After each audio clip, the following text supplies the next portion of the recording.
era buli kimu ave mu kkomera gayo yalina abaana balabirira and you see the chaos that is on streets kuba nti ali yekka. There is a very big number of people that that really depend on him abamwagala n'abalabanje. Katulabe embeera bwe yabadde ewa Pastor Bugembe. Bulira Yesu ali wano, bulira Yesu chimbe ddala ali wano.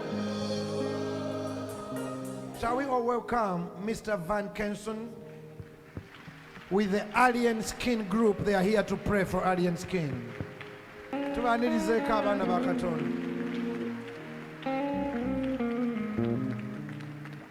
Tusanyusa okubalaba mu church. Kale Pastor. Tusanyusa okubalaba nako. This is the Alien Skin family. Yes, sir. Mwe basirikale be. Ba diehards. Ba diehards. Banange tuli wano nga ba team Alien Skin diehards. Twagala kusabirawo ku kibanda waffe banange embeera gyali mu sinonje. Kibanda waffe nange kibanda wange ocha. Twagala musabirako banange embeera gyalimu. Ebizu byonna byonna byali mu ssaawa zino banange abivuunuke. Mukama Katonda ateeddemu obwangu.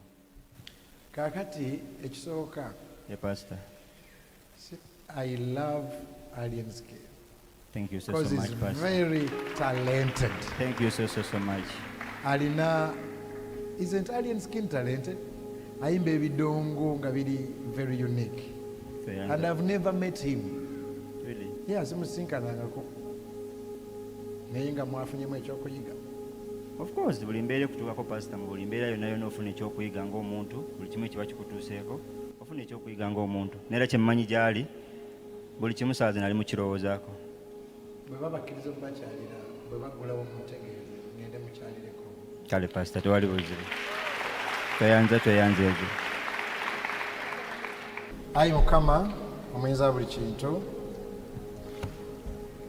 Alien Skin, family ye, baganda be bazze, bandigenze mu masabo, ne bazze mu church. Tusabidde Alien Skin nti wabeerawo byabadde alina okyusa, obudde buno abukozese nga yonna mu kyennyanja, yonna bwe yagenda mu kyennyanja si bwe yavaayo. Tusabye ne bali bonna abaakosebwa nabo bawa omutima ogusonyiwa, ate ne bano bafuna ekyokuyiga, ebirooto by'omwana oyo bisobole okutuukirira. Tusabye omusumulule mukomera,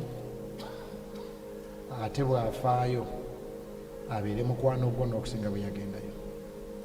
Build and rebuild better. Let him come out a better man. Bino byonna tubisabye, tuli kwebaza era tuliraba Alien Skin nga azze mu church okwebaza. Linnya Yesu Kristo Mukama waffe.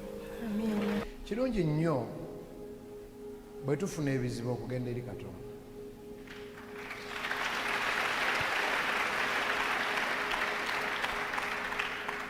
Nsanyuse nnyo balaba.